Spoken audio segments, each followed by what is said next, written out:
Ысык Көл облусунун Тоң жана Жети-Өгүз районунун активисттери Кумтөр ишканасына сот аркылуу облустун муктаждыктарына акча төлөөгө тыюу салынганын ар кандай даражадагы бийлик органдарына жарым жылдан бери арызданып келишет. Мындан тышкары бир катар социалдык долбоорлорго финансылоо токтотулган. Мисалы өлкөбүздөгү эң ири токен компаниясы майыптарга жана аз камсыз болгон үй бүлөлөргө жардам бере албайт. Бул тууралуу кененирээк кийинки материалда.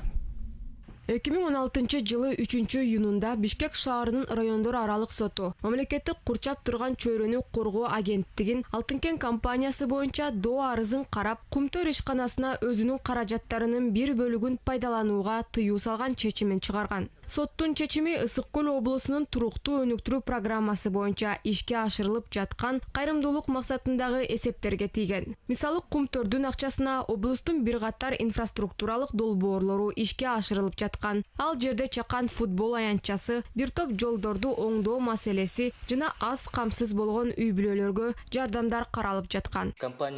Кумтөр компаниясы өзүнүн туруктуу өнүктүрүү программасы алкагында $2 миллион ашык каражат бөлүп берет. Ал акча каражаттары бүгүнкү күндөгү биздин райондун социалдык жактан кыйналган элине жумшалып келет. Жергиликтүү жаш активист Мирлан Шеркуловдун айтымында, качан гана финансы каржылоосу токтоп калганда Тоң жана Жети-Өгүз райондорунун өкүлдөрү көптөгөн бийлик органдарынын эшигин кагып келишкен. Алар жогорку кеңеш, өкмөткө жана мамлекеттик курчап турган чөйрөнү коргоо агенттигине кайрылышкан. Бирок эч кандай жооп ала алышкан эмес. Атка минерлер аларды жөн гана көрмөксөнгө салып коюшкан.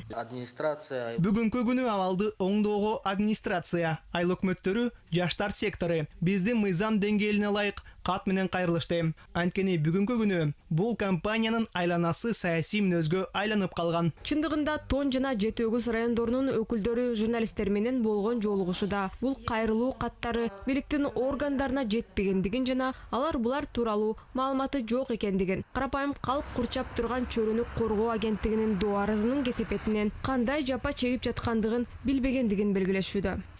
Эмне саясат жүрүп жатканын билбейм. Биз бардык эл, бардык райондун жашоочулары өкмөттөн бул маселенин чечилишине жардам берүүсүн суранабыз. Бирок эч кандай жооп болбой келет. Калктын өтүнүшүн дагы бир ирет айтып кетмекчимин. Биринчи кезекте ысык көлдүктөр дайыма Кумтөрдү колдоп, көмөк көргөзүп келаткан калктын аялуу катмарын коргоону өтүнүшөт. Мисалы, Жети-Өгүз районундагы майыптар үйү финансылык каржылоосуз калган.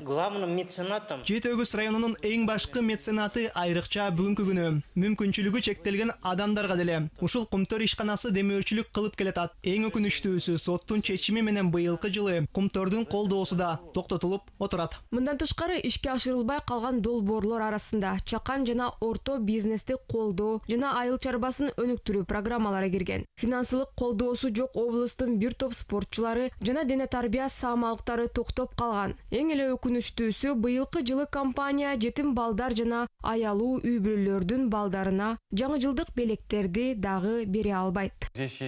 Бирок бул жерде жакшы жаңылык дагы бар. Быйылкы жылы соттун чечими менен компания эч кандай акча каражатын бөлүп бере албайт. Бирок биздин кызматкерлер өз чөнтөктөрүнөн акча чогултуп жатышат. Азыр биз 750 белекке жеткидей акча топтоп койдук. Чындыгында тоңдурулган $500 миллион көп маселени чече албагандай эле кызматкерлердин акчасына жол, көпүрлөрдү курууга болбойт. Негизинен көлдүн активисттери атка минерлер элге жүзүн буруп, карапайым калктын оор абалына оң жагына чечип берет деген үмүттө. Анткени жазаны түздөн түз Ысык Көл өрөөнүнүн жашоочулары тартып, компаниянын социалдык жоопкерчилиги менен мамлекеттик жаратылыш коргоочулардын доо арызынын кандай тиешеси бар экендигине так жооп бере албай турушат.